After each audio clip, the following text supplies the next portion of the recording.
Y nos vamos ya mismo a Israel. La verdad, tuve la oportunidad de saludarlo. Así fue concreto, mucho más que eso no pudimos. Nos encontramos en el memorial de Yad Vashem cuando el presidente Javier Milei hacía su visita al mismo. Me refiero al periodista que hace una tarea enorme, no para todo el día de informar sobre los sucesos en Israel. Es el profesor Natalio Steiner, director de Comunidades Plus. Querido Natalio, ¿cómo estás? Buenas tardes. Hola Miguel, ¿qué tal? ¿Cómo estás? Muy bien, y recordando ese fugaz encuentro que tuvimos, pero muy sustancioso, muy interesante, ¿no es cierto? Sí, claro, no hay tiempo en esta vida y No, estábamos todos corriendo de alguna no, manera en una una gira cobertura. también del presidente y tampoco en Israel se tiene mucho tiempo. Los días quedan muy cortos acá, efectivamente, son muy cortos, ya lo habrás visto, lo habrás notado. Hay Así mucho es, ajetreo, de- mucho movimiento. demas- demasiado ajetreo y entre ese ajetreo esta guerra terrible que es el ajetreo principal. Hoy ya nos encontramos otra vez con tres nuevos soldados caídos. Eso, claro que sí, duele en el corazón e incluso todo lo que significa lo que se escucha respecto de, bueno, posibles acuerdos, no acuerdos, cómo sigue el día después, todo lo que está pasando. ¿Qué nos dirías, Natalia, y qué nos contarías? Sí, efectivamente, bueno, lo primero lo que hiciste referencia, hay tres nuevos soldados caídos durante el transcurso de esta madrugada pasada. Y por la noche también los tres soldados cayeron en el frente de Gaza, donde se sigue luchando aún en las zonas conquistadas con insistencia para sofocar los focos de resistencia del Hamas islámico. Eh, Hay que entender, o la gente debe comprender, que ya estamos desde el comienzo del 7 del 10, cuando fue el comienzo de esta tragedia, ya han caído 568 soldados. Es una cifra muy elevada para Israel, muy importante, no es la guerra más costosa, pero no la podemos medir tampoco en números, sino en que cada vida es una vida por sí misma, como dice el Talmud, y es irrepetible. Y por lo tanto aquí siempre causa mucho dolor este tipo de noticias. Y fíjate que esta noticia viene después de que aún Israel no termina de celebrar la liberación de los dos rehenes argentinos, Luis y Fernando, que acá tuvo una enorme, una extraordinaria repercusión, la liberación, porque la gente debe entender que esto nos reencuentra con el mito del Israel, no digo mito, pero porque hay mucho de verdad también, pero del Israel todopoderoso, del Israel que a todo lugar puede llegar, de donde esté el judío en peligro lo va a sacar. Y lo que hoy se habla básicamente acerca del operativo de ayer, se están conociendo mucho más detalles específicamente acerca de cómo llegaron los soldados, de cómo, en cuánto tiempo lograron rescatar a los 12 secuestrados, desde que pusieron la bomba en la puerta del balcón, porque treparon un balcón y lograron rescatar a ellos, estos dos rehenes argentinos, y neutralizar a los tres terroristas, pasó nada más que un minuto, Miguel, un minuto por reloj. Así había que actuar con precisión. Como dijo aquí Netanyahu, en estos casos se está o la tragedia total o el triunfo total. Hemos salido indemnes con el triunfo total, con un soldado levemente herido y con los dos rehenes liberados.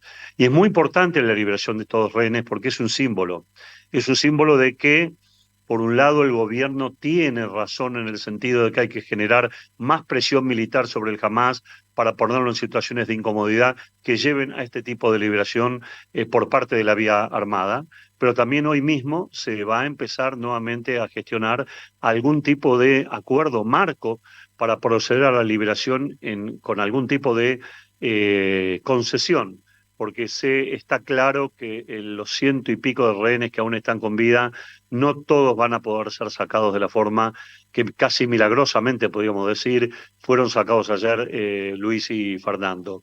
Esto está claro, lo tienen claro el gobierno también, pero ayer con esta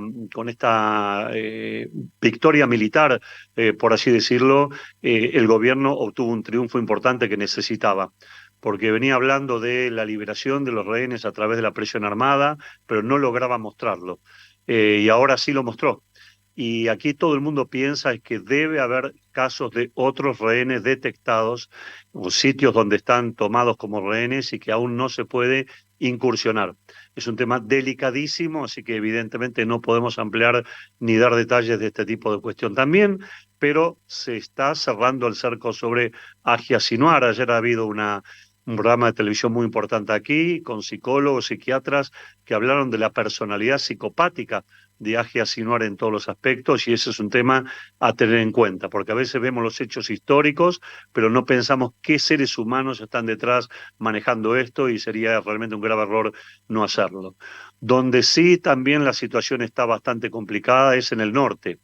Hoy por la mañana Hezbollah disparó varios misiles, nuevamente lo hace siempre, pero volvió a disparar contra Kiryat Shmona, que hay algunos habitantes todavía viviendo allí, y hay un chico de 15 años herido de gravedad y hay una mujer de 47 también herida de seriedad. Como siempre, ellos dicen que estos ataques son en respuesta a algún ataque israelí anterior. Es verdad que Israel viene castigando al Hezbollah y en los últimos días han habido 9 terroristas del Hezbollah muertos en distintos ataques puntuales, pero la situación no ha escalado más allá de este tipo de situación. Hay pedido y llamado a la morigeración de ambas partes. Hay nuevamente un compromiso medianamente alentador de parte de Francia de tratar de llegar a algún entendimiento con Hezbollah.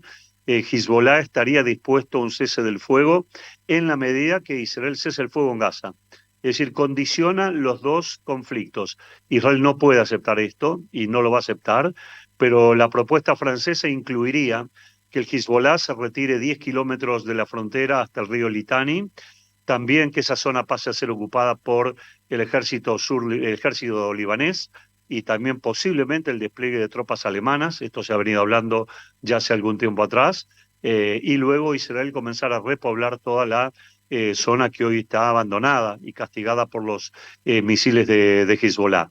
Por lo pronto, una escalada militar mayor que lleve a un conflicto de guerra contra el Hezbollah está perdiendo fuerza acá en Israel.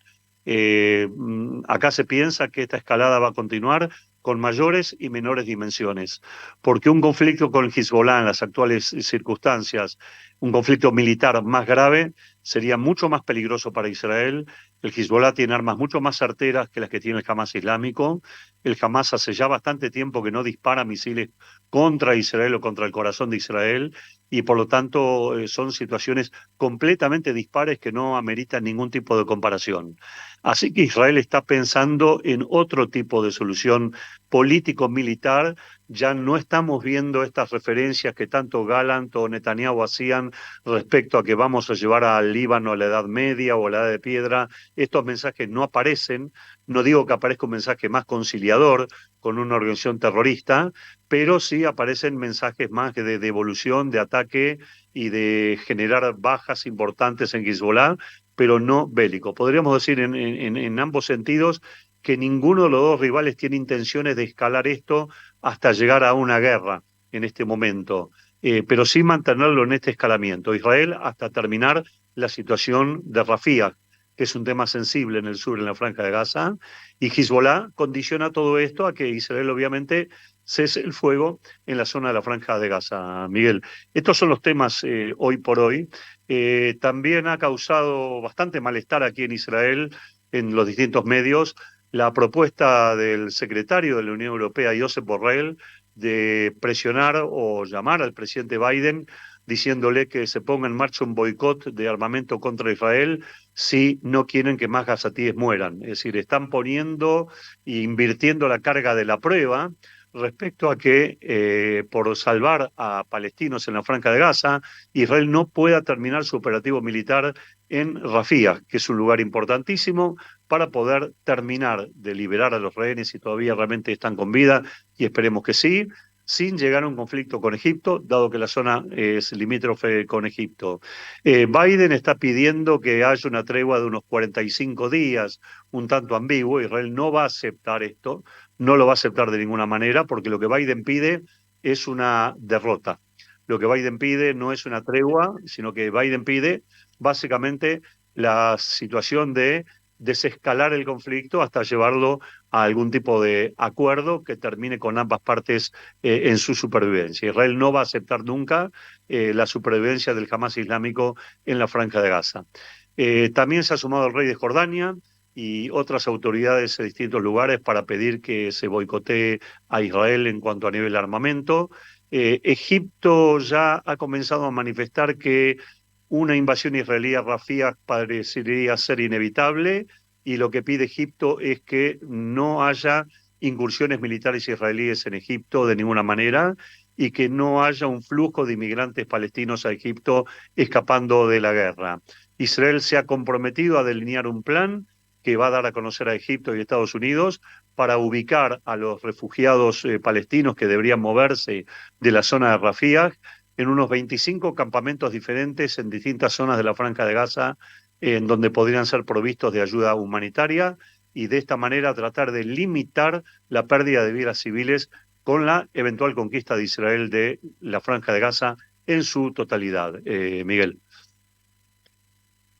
Bien, el parte de guerra del día de hoy del profesor Natalio Steiner. Hace ya 130 días estamos día tras día con esta realidad. Esperemos pronto se llegue a algún tipo de salida de esta coyuntura y empezar nuevamente a hablar de otros temas.